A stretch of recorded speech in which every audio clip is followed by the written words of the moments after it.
سعی۔ اس کے بعد باب الصفا سے صفا پہاڑی پر آئیں اور ایسا کھڑے ہوں کہ بیت اللہ شریف نظر آئے اور قبلہ رو ہو کر سعی کی نیت کریں۔ اے اللہ، میں سعی کی نیت کرتا ہوں، اس کو میرے لیے آسان فرما اور قبول فرما۔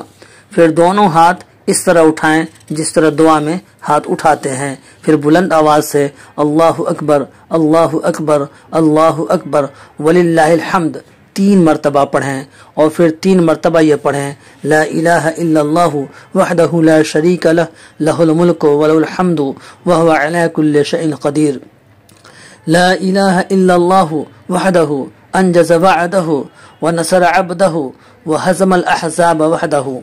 اس کے بعد تیسرا کلمہ پڑھیں سبحان اللہ والحمد للہ ولا الہ الا اللہ واللہ اکبر ولا حول ولا قوة الا باللہ العلی العظیم۔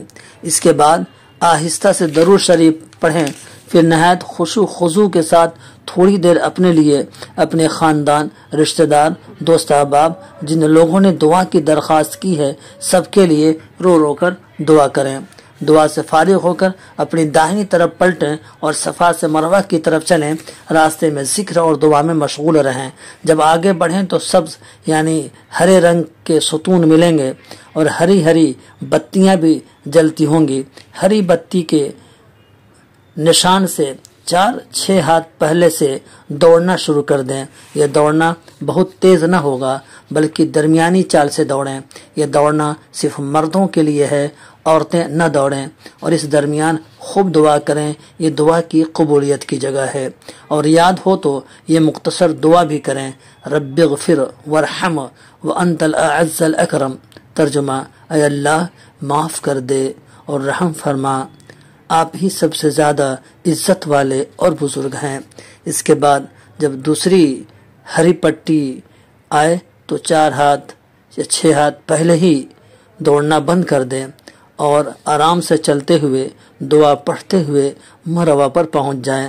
وہاں سے قبلے کی طرف منہ کر کے خوب دعا کریں۔ یاد رہے کہ یہاں سے کعبہ نظر نہیں آتا، یہاں پر سعی کا ایک چکر ہوا، یہاں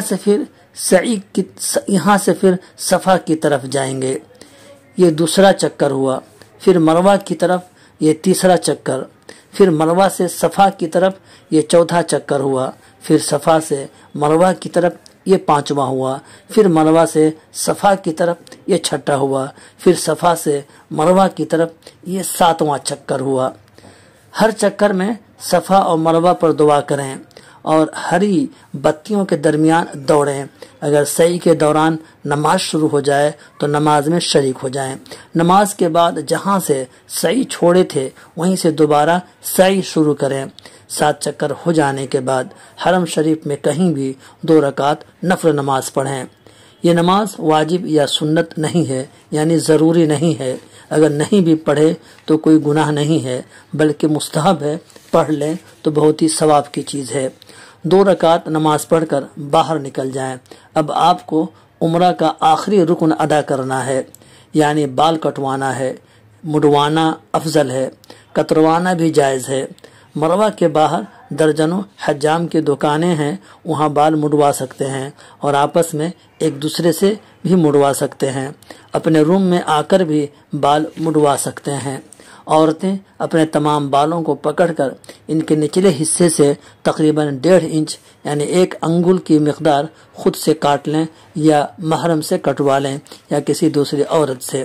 سر مڈواتے ہی یا بال کٹواتے ہی احرام کی ساری پابندیاں ختم ہو گئیں اور الحمدللہ آپ کا عمرہ پورا ہو گیا۔